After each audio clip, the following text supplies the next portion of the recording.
We're all broken, we're all sinners.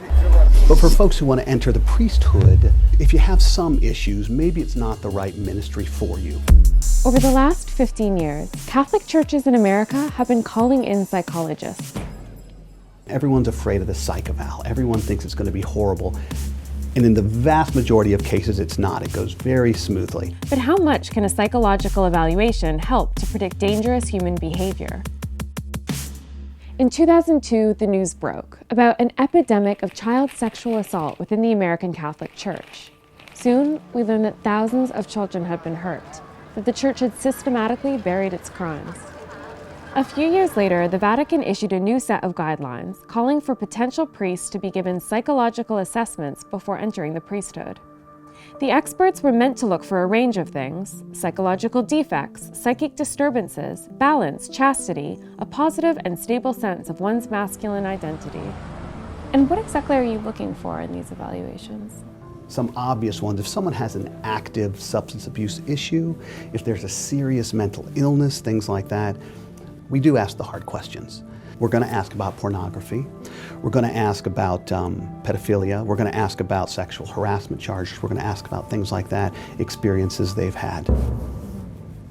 The questions get personal. When did you first feel aroused? When was the last time you masturbated? What do you fantasize about? The psychologists watch for signs of evasion and nervousness. People know that anything they don't want to answer, they don't have to. Now, in truth, if someone says that does go in the report. And they know that too. The person preferred not to answer this question, so. Are you a man of faith yourself? I am Roman Catholic, and I think it does help. Is it necessary? I'm not sure.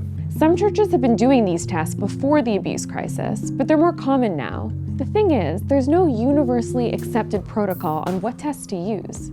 The psychologist will probably use a range of standard personality tests. Rarely, he might use a controversial exam, like the Rorschach, that famous test that asks people to interpret abstract ink blots. If someone gets too defensive, we're pretty good at recognizing that. And forgive me, I'm just not going to state all the reasons how, because then it would be less effective when we do it in future.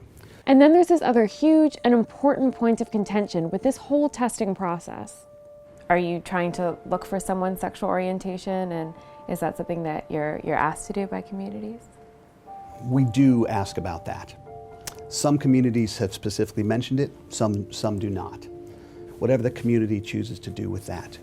That would not be a rule in or a rule out for me. In a normal job interview, it would be very illegal to ask someone whether he's gay or straight or otherwise. But in 2012, the Supreme Court ruled that some church employees are not protected by normal discrimination laws. In 2016, the Vatican affirms that people with deep-seated homosexual tendencies should not be priests, though different churches interpret that differently. Critics say that bishops are scapegoating gay people, incorrectly blaming the sexual abuse crisis on homosexual men.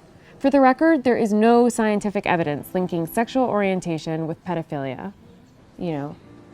Psychological evaluations, at least in some orders, have taken place for decades and took place before the sex abuse scandals.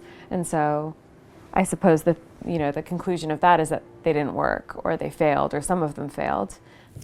There are some things that are just very hard to pick out. I feel like we have a pretty good hit rate nowadays for picking out what might be problematic, but are we perfect? No, we're not.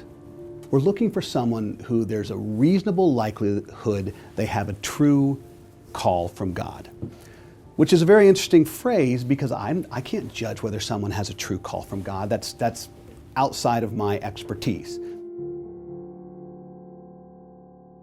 We learned about this subject while reporting another piece for Left Field about young men and women who are entering religious life. You should watch it. And if you don't already, subscribe to NBC Left Field.